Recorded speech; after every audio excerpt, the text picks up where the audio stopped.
무더위가 시작되는 것 같고 이제 따뜻한 계절이 돌아오게 되는데 무기력해지지 않고 또 믿음의 길을 걸어가시는 우리 성도님들 되시기를 소원합니다.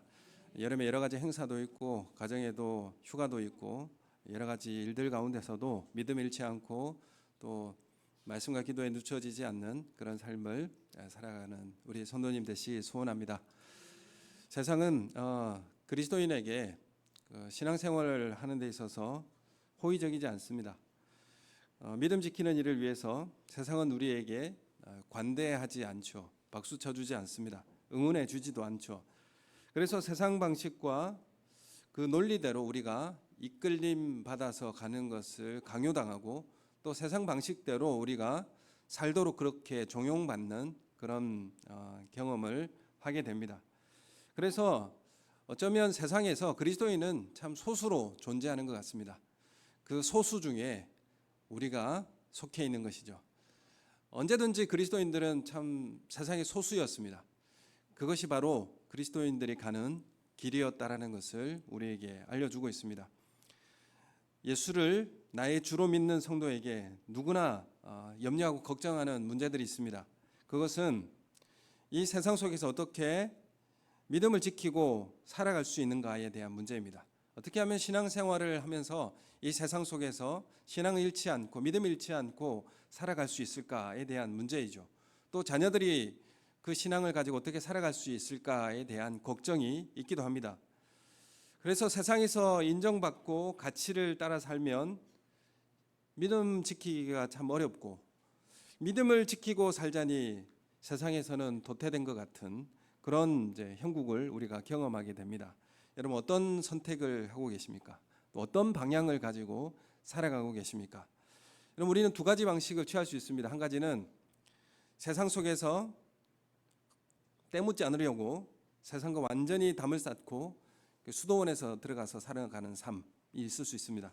또 한 가지 방식은 문제의식 없이 세상에 섞여서 혼합해서 살아가는 방식입니다. 여러분 어떤 방식으로 살아가십니까? 여러분 그 중에서 절충해서 살아가고 있습니까? 오늘 다니엘의 모습을 바라보면서 다니엘은 사실 성전이 없는 그 땅에 살았습니다. 포로로 잡혀간 이방 땅에서 우상을 섬기는 그 땅의 중심에서 살아가는 그 삶, 홀로 믿음 생활을 해야 됐던 그 삶 중심에서 어떻게 신앙을 이어갔고 믿음을 지켰는가, 이 말씀을 통해서 한번 깊이 생각해보는 시간을 갖기를 원합니다. 다니엘은 사실 10대에 바벨론의 포로로 잡혀왔습니다.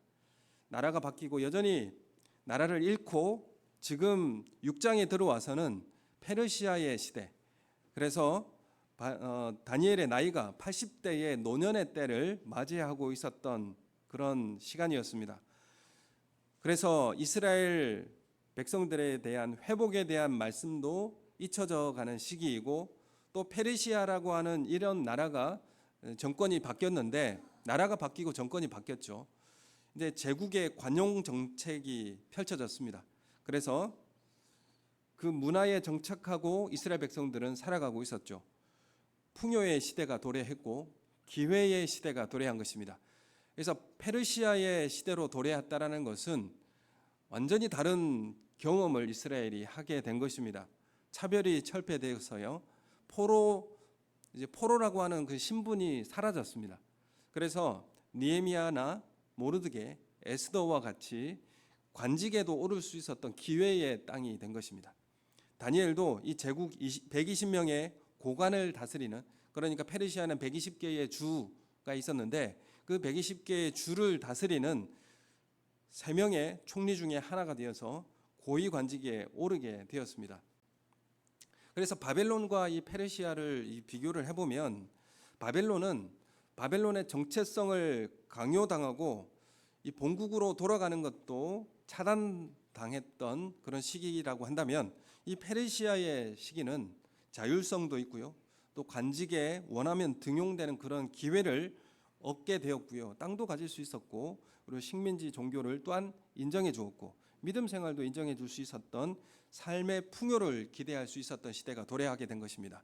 이 시대가 도래했을 때에 사실은 귀한 명령이 일어나게 된 것이죠. 다시 돌아가라. 그랬을 때에 이 풍요로운 시대를 이제 맞이했는데 이스라엘 백성이 다 돌아갔습니까? 다 돌아가지 않았죠. 10분의 1만 돌아갔습니다. 여러분, 이 시대에 우리에게도 이 풍요로운 시대, 그리고 모두가 다 어떤 높은 관직에 오를 수 있는 그런 기회의 시대, 풍요롭고 또 그곳에서 넉넉하게 살아갈 수 있는 이 문화를 누릴 수 있었던 그때에 하나님은 고토로 돌아가라 이렇게 명령합니다. 그 사람들을 통해서, 그 말씀에 순종했던 그 사람들을 통해서 하나님은 새로운 이스라엘을 창조하셨고 회복을 허락하셨습니다. 그런 부르심에 순종할 수 있는 우리 성도님들 되시길 소원합니다. 풍요롭고 살만한 그 땅, 그래서 자녀들을 교육을 시키고 양육하는 데에 부족함이 없던 그 땅을 포기하고 어디로 가야 됩니까? 가나안 땅 예루살렘 고토로 돌아가는 것이죠. 그 명령을 순종했던 그 사람들을 통해서 하나님은 새로운 시대를 열어가셨습니다. 그래서 오늘 이 다니엘은 홀로 이 페르시아에 남겨진 존재처럼 노년의 시대에 믿음을 지키고 살아왔던 이 사건들을 기록하고 있습니다. 노년의 페르시아에 살아가는 이 다니엘을 몇 가지로 소개합니다. 3절의 말씀에 보면 다니엘이 마음이 민첩하고 총리들과 고관들 위에 뛰어나다 이렇게 평가합니다. 그래서 왕이 그를 세워 전국을 다스리게 하였습니다. 또 4절에 보면 아무 그릇됨도 없고 허물도 없어요. 그래서 세상법으로는 다니엘을 청렴해서 고발할 방법이 없었습니다. 윤리나 도덕적으로도 흠잡을 수 없는 그런 사람이었습니다. 그리고 세 번째는 5절에 보면 하나님의 법을 철저히 따르고 지켰던 사람입니다. 하나님의 말씀에 철저히 따르고 지켰던 사람. 그래서 사람들이 다니엘을 시기하고 넘어뜨리는 방식을 찾을 때에 이 하나님의 법을 근거하여서 고발할 방법을 찾지 않으면 넘어뜨릴 방법이 없다 이렇게 생각할 정도로 하나님의 말씀을 철저히 따르고 지켰습니다. 그러니까 우리 요즘의 말대로 하면 이 사람은 주일이 되면 항상 교회에 가게 된다. 그래서 항상 교회에서 열심히 헌신하고 봉사한다. 이 문제를 지적하지 않으면 고발할 방법이 없다. 지금 이렇게 지금 말하고 있는 것이죠. 그래서 5절의 말씀에 보면 그들이 이르되 이 다니엘은 그 하나님의 율법에서 근거를 찾지 못하면 그를 고발할 수 없으리라. 왜냐하면 윤리적이나 청렴하고 도덕적으로 살아가기 때문에 이 다니엘을 고발할 방법이 없다는 것입니다. 그래서 7절에 보면 나라의 모든 총리와 지사와 총독과 법관과 관원들이 모여서 의논했습니다. 아니 이 다니엘을 그 신앙을 넘어뜨리고 또 이 다니엘을 그 관직에서 아니면 죽이기 위해서 누가 모였습니까? 총리도 모였죠. 지사들도 모였죠. 그리고 총독들도 모였고 법관들도 모였고 관원들도 모여서 의논을 했습니다. 이게 얼마나 대단한 큰일인지 이 사람들이 모여서 의논을 했죠. 그리고 뭘 하나 만들었습니까? 법을 하나 만들었습니다. 법을 만들어서 어떤 법이냐고 하면 그것은 이제부터 30일 동안에 한 달 동안에 누구든지 왕 외에 어떤 신에게나 사람에게 무엇을 구하면 사자굴에 던져놓기로 한 그런 법을 제정한 것입니다. 그래서 이 많은 사람들이 고관들이 이 법을 만들어서 왕에게 갖다 주면서 이 법에 도장을 찍어 주십시오. 이 법을 도장을 찍으면 왕의 권위가 올라가게 될 것이고 잘 통치하게 될 것입니다. 이런 제안을 하게 된 것이죠. 왕은 자기를 위한 법인 줄 알고 그 도장에 어인을 찍어 줍니다. 그래서 이 법을 제정하는 것으로 다니엘의 이 신앙을 떨어지게 하는 이 모의를 하게 된 것이죠. 이런 것이 사실 3장에도 있었습니다. 3장에도 보면 바벨론의 느부갓네살이 왕의 신, 그 자신의 전쟁을 이기게 한 그 신을 금신상을 세워서 절하게 하여서 국가 권력을 튼튼히 하려고 했습니다. 그래서 그 명령을 내렸죠. 절하지 않으면 다 풀무불에 던지겠다. 압박을 하고 그 위협을 하여서 이 명령을 지키게 한 것이죠.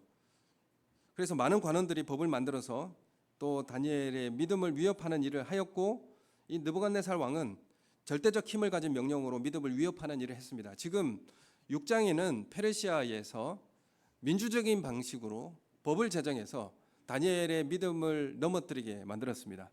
또한 3장에서는 느부갓네살 왕 같은 이 절대적 그 권력자가 그러니까 독재자죠. 이런 독재적인 방식으로 신앙을 무너뜨리는 그런 위협을 가하는 일을 하게 된 것입니다. 그래서 느부갓네살 왕도 신앙을 위협하는 일을 했고요.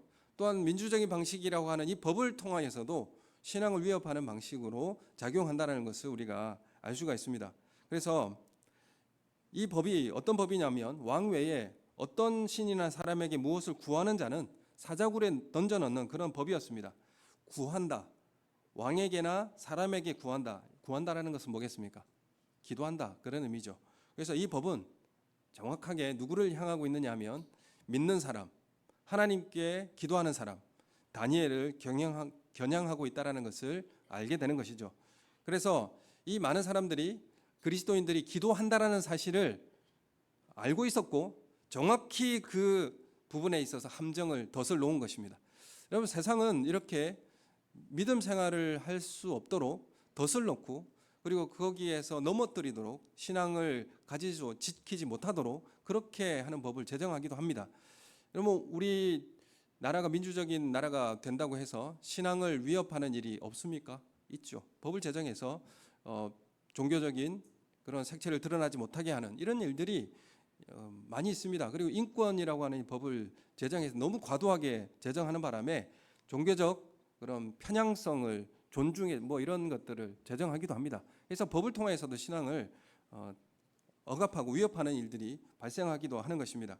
정확하게 기도하는 생활에 대해서 함정을 파는 이 법을 제정하게 된 것이죠. 그래서 이 법은 결국 다니엘을 향하고 있었습니다.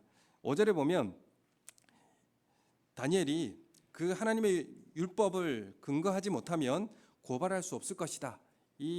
이런 생각에서 착안해낸 그런 법이었습니다. 그래서 8절에 보면 이 법을 세운 것이 8절에 보면 메대와 바사에 고치지 아니하는 규례를 따라서 그것을 다시 고치지 못하게 하옵소서. 그래서 페르시아의 법을 제정합니다. 그래서 다니엘은 하나님의 법을 따라 살아갔던 사람인데 갑자기 페르시아의 법과 충돌하게 된 것이죠. 살아가는 삶에서 하나님의 법을 따라서 세상을 살아가는 이 다니엘에게 세상법에 있어서 충돌을 경험하게 된 것입니다. 다니엘은 하나님의 말씀을 분명히 기억하고 순종한 사람이죠. 사실 노년의 때에 하나님의 약속이 무엇이었습니까? 예레미야를 통해서 이스라엘이 몇 년 지나면 다시 돌아올 것이다 라는 이 약속의 말씀이 있었죠. 몇 년이었습니까? 70년 지나면 반드시 돌아오게 할 것이다. 이 약속을 다니엘은 약속의 말씀을 기억했습니다. 그리고 열왕기상 8장 46절에서 51절까지 말씀을 우리 함께 자막을 보면서 같이 읽겠습니다. 시작.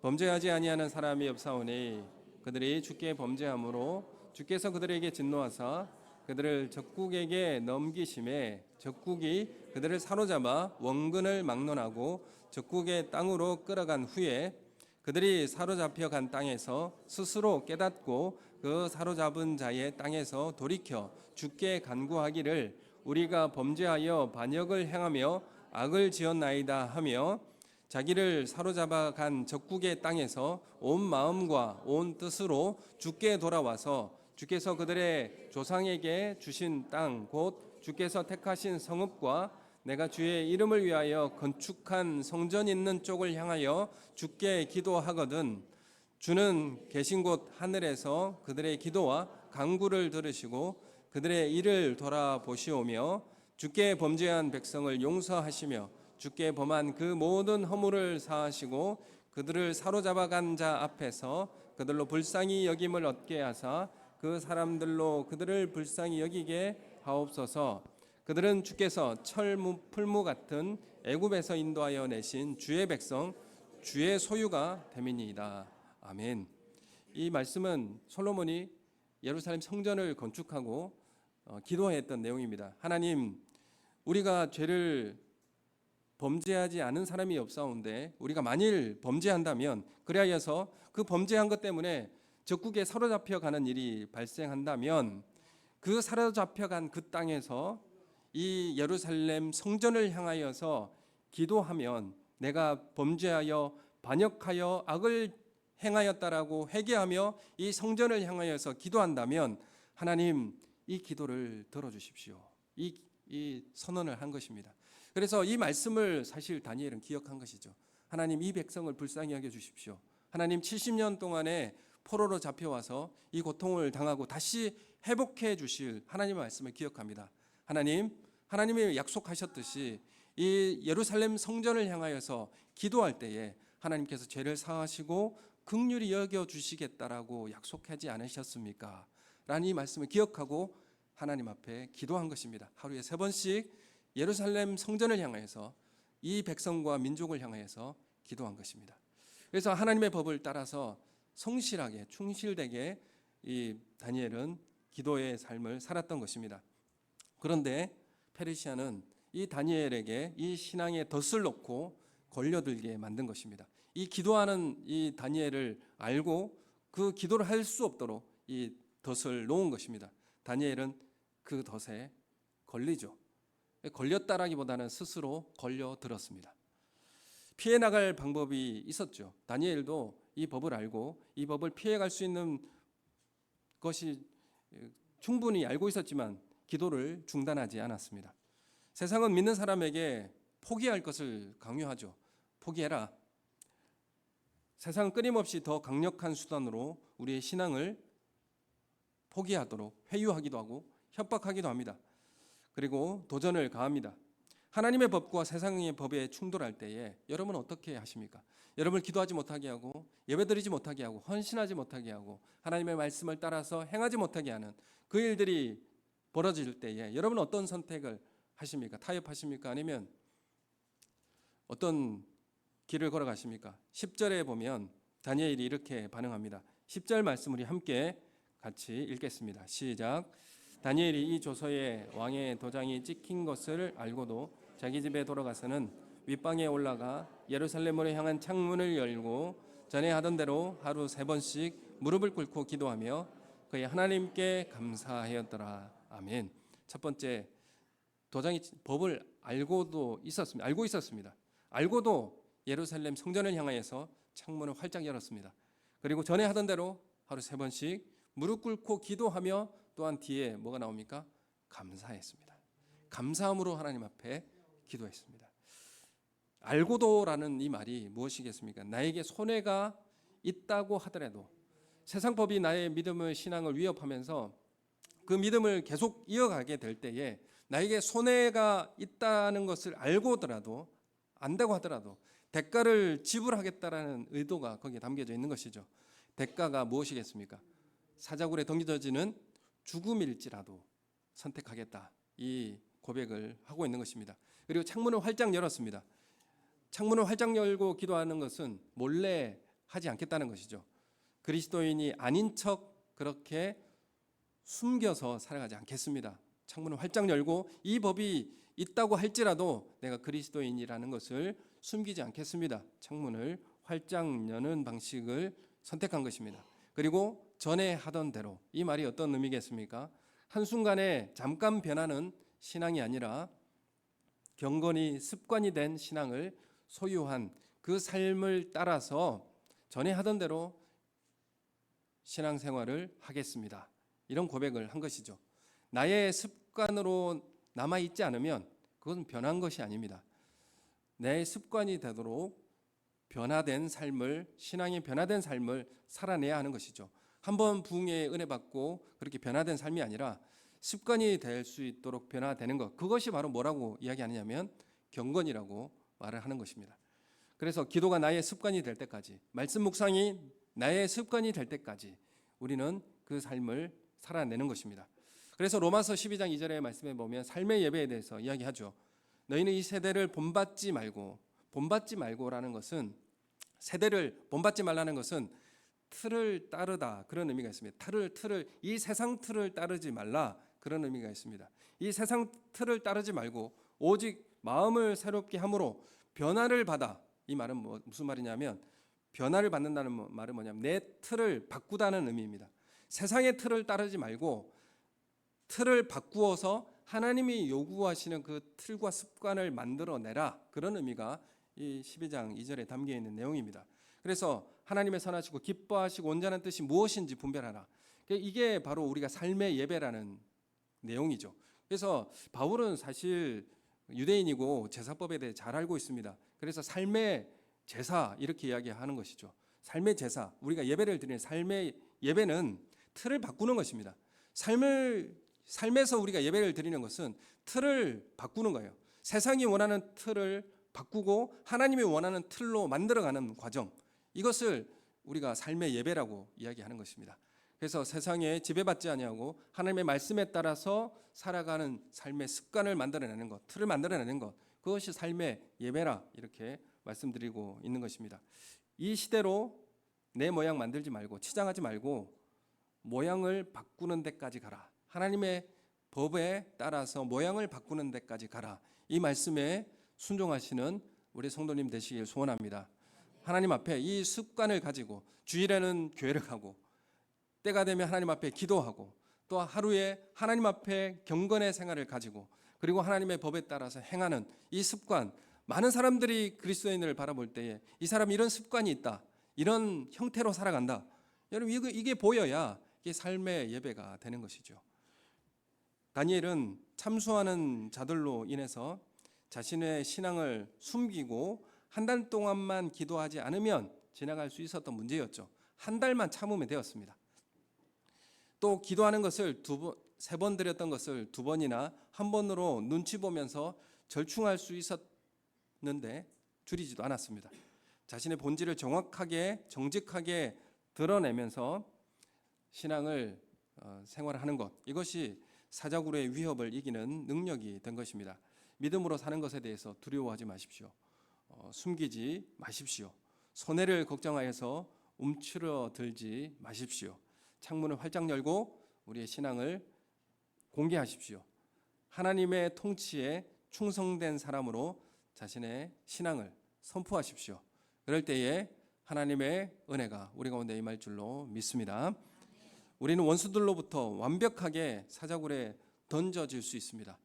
이 일로 인해서 완벽하게 빠져나갈 수 없는, 왕도 구원할 수 없는 그런 사자굴에 던져질 수 있습니다. 우리 이 신앙을 이렇게 지키고 살아감으로써 아무 사람도 도울 수 없는 그런 사자굴에 던져질 수 있습니다. 인간의 어떠한 방법도, 왕의 권세로도 구할 수 없는 위기에 처할 수 있는 것입니다. 그러나 사자굴은 사람이 일하는 곳이 아니라 이제 아무 사람도 할 수 없는 그곳에 떨어졌을 때 누가 일하시겠습니까?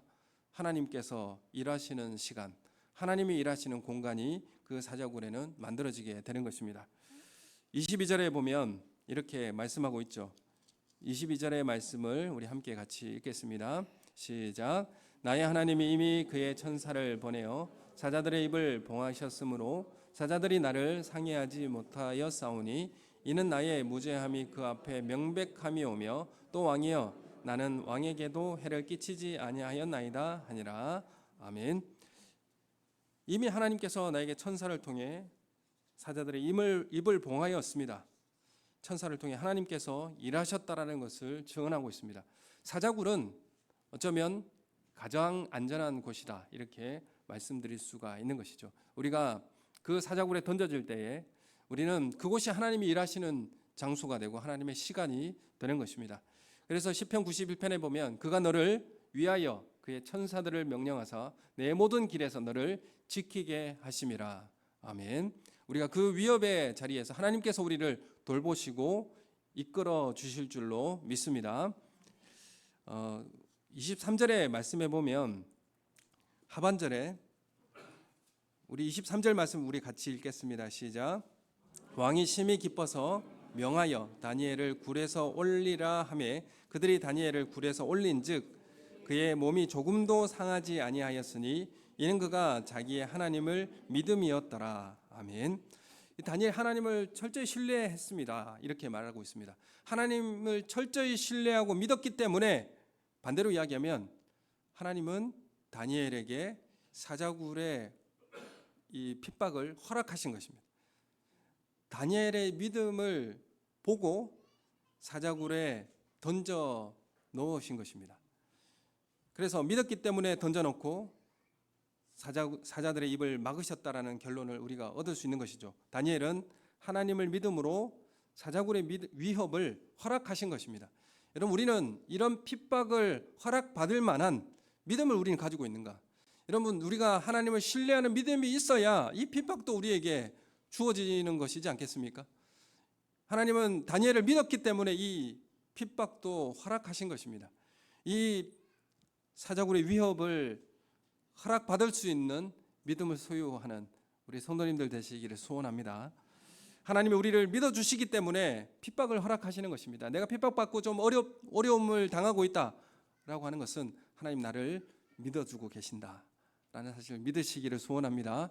하나님을 신뢰할 때 이 핍박도 우리에게 주어지게 되는 것이죠. 그런데 이 핍박을 통하여서 어떤 일이 일어났습니까? 하나님은 이 핍박을 허락하심으로 하나님께서 놀라운 일을 이루어 가십니다. 다니엘이 계획할 수도 없었던 일을 하나님께서는 이루어 가시는 것이죠. 26절에 보면 다리오 왕이 조서를 전국에 내리게 됩니다. 26절 말씀 같이 읽겠습니다. 시작. 내가 이제 조서를 내리노라.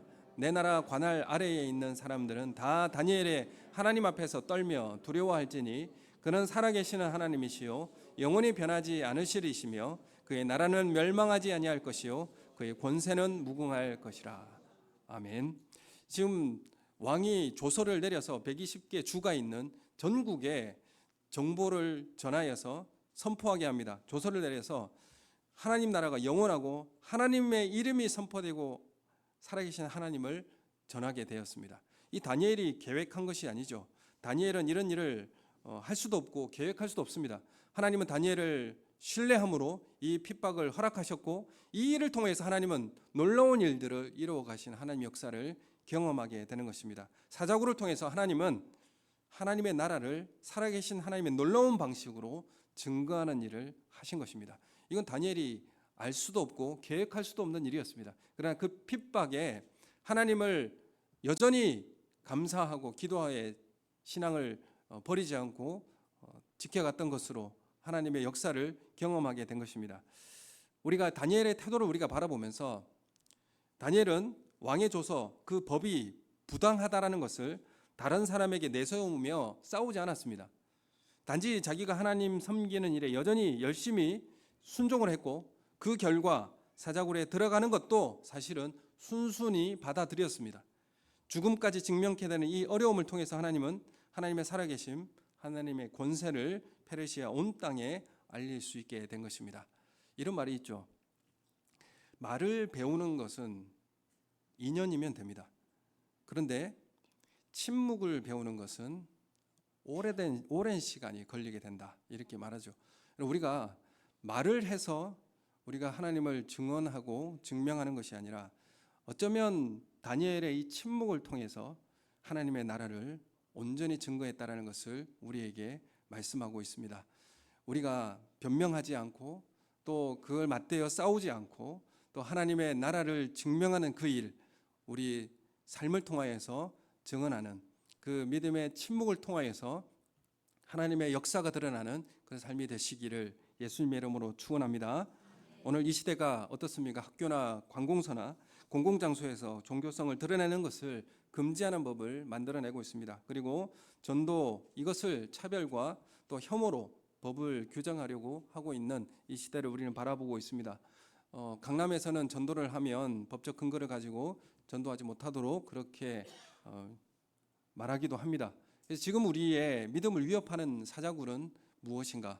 우리 삶의 위협의 그 사자굴을 위협하는 그런 모습들은 무엇인가? 우리가 부당함을 내세우며 싸우지 않고 여전히 말씀에 순종하고 핍박을 순전히 받아들이고 죽음에까지 직면하는 그런 신앙이 오늘 이 시대에 우리에게도 필요할 줄로 믿습니다. 여러분, 이 믿음이 어디에서 왔을까? 다니엘은 이 믿음이 어디에서 왔을까라고 하는 것을 볼 때에 2장에 보면 느부갓네살 왕의 꿈을 해석합니다. 거기에 보면 바벨론, 페르시아, 그리스, 로마 이 거대한 나라의 신상을 하나님 나라가 이 나라들을 다 무너뜨리는 그런 해석을 하게 되죠. 그리고 우리가 읽지 않았지만 7장에 보면 환상을 봅니다. 그 환상에서 보면 바벨론, 페르시아, 그리스 그리고 짐승으로 표현되는 로마가 이어지는데 이 거대한 제국 나라도 하나님의 나라가 임할 때 심판받고 그 권세를 빼앗기고 완전히 멸망할 것을 예언하고 있는 것이죠.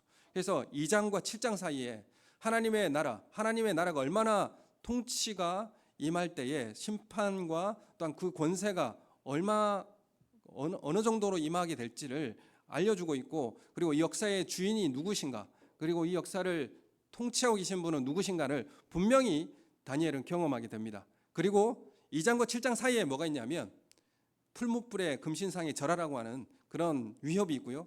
그리고 이 사자굴에 던져지는 그런 위협이 두 가지가 이 2장과 7장 사이에 존재하게 됩니다. 이 위협과 핍박을 어떻게 이겨낼 수 있었을까? 하나님 나라는 영원하고 하나님 나라가 임할 때에 이 세상 모든 나라는 심판받고 권세를 빼앗기고 완전히 멸망할 것을 다니엘은 알고 있었습니다. 이 믿음이, 이 방향이 다니엘이 이 어려움과 위기를 이겨나갈 수 있는 힘이 되었고 능력이 되었다는 것을 우리에게 말씀하고 있습니다. 하나님 나라가 영원하고 하나님 나라의 권세가 이 세상 제국의 이 세상 법보다 더 힘있고 또 능력이 있다는 것을 믿으시는 우리 성도님들 되시기를 소원합니다. 이 소망이 다니엘로 이 신앙을 이어가게 했고 이 세상의 위협에서도 이겨낼 수 있는 힘을 얻게 되었습니다. 여러분, 우리가 근심이 사실은 이 소망을 갖고 이 믿음을 가져도 근심이 없어지는 것도 아니고 두려움도 여전히 있고 한숨도 있지만은 두려움에 맞설 용기도 기도할 수 있는 힘도 하나님 나라의 소망이 우리를 이기게 할 줄로 믿습니다. 베드로전서 5장 8절 9절 말씀 우리 함께 같이 읽겠습니다. 자막이 있습니까? 예. 시작. 근신하라 깨어라 너희 대적 마귀가 우는 사자같이 두루 다니며 삼킬 자를 찾나니 너희는 믿음을 굳건하게 하여 그를 대적하라. 이는 세상에 있는 너희 형제도 동일한 고난을 당하는 줄을 알미라. 아멘.